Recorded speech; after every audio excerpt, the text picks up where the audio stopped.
Well, we're here on the MediaCom Keys to Victory, a rematch between the Iowa Heartlanders and the Fort Wayne Komets. Heartlanders coming off a 4-2 win last night, and pleased to be joined by Derek Damon, head coach and general manager. Derek, timely goals last night. Goals after power plays, near the end of power plays, and right after Iowa's power play expired in the end of the second. So those timeliness of those moments, how much of an impact did they make? Yeah, I mean, they're kind of momentum grabbers in the game. Obviously, we would have liked to have had a better effort on the power play last night, but we stuck with it, the stick-to-itiveness that we had, especially on Casey Dornbach's goal in the second period. For us to get a goal like that to tie it up going into the third period was a huge goal for us. Heartlanders got the tie there at the end of the second, and then I know you mentioned would have liked to have more success on the power play, but end up going 1 for 3 on the power play right at the back end of that double minor. Nick Campoli bats it in. Simple play, kind of a flub shot to get a kind of greasy goal like that out of nowhere. How did that motivate the team the rest of the way? Yeah, I mean, first of all, it's, we preach it every day that you go to the net, good things are going to happen, and that's a product of that.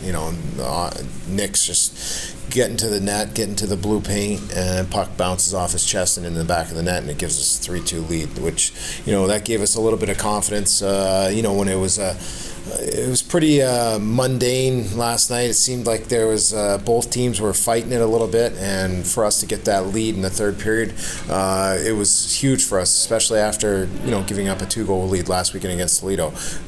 Build some confidence. Hey, let's stay on our toes. Let's make sure that we're putting pucks deep and we're just playing hard at all lines. Heartlanders got a goal from Brett Budgel as well yesterday. Comes in, obviously, especially with the call-ups today, probably even more relied upon for some of that scoring touch. But when Brett is playing his game, what do you like about what he does? He's got a really good head for the game. He's a big body. He's a center that can play in all situations. He kills. He can be on the power play. 5-on-5, he's really good. And what I really liked about his game last night is his poise with the puck in the offensive zone. He was hanging on to pucks, and because of that, his line and himself were creating a lot of plays from just his poise. Again, here with Derek Damon, Heartlanders and the Fort Wayne Komets. And Komets are the kind of team that they were streaky last year. This year, they're a little bit more consistent. They haven't had too long of a win streak, haven't had too long of a losing streak. When you see a team like that, not too dissimilar from the Heartlanders, what does that indicate to you about the way Fort Wayne plays on a game-by-game basis? It means that they're going to have a better effort tonight. I firmly believe that they will be better tonight, and we have to be better. I told the guys last night, when we stick to our game plan and we play the way that we want to play, we're a very good hockey club. And when we get away from it, that's where we play the lottery, and you don't really have much success with the lottery. So it's important that we stick to our game.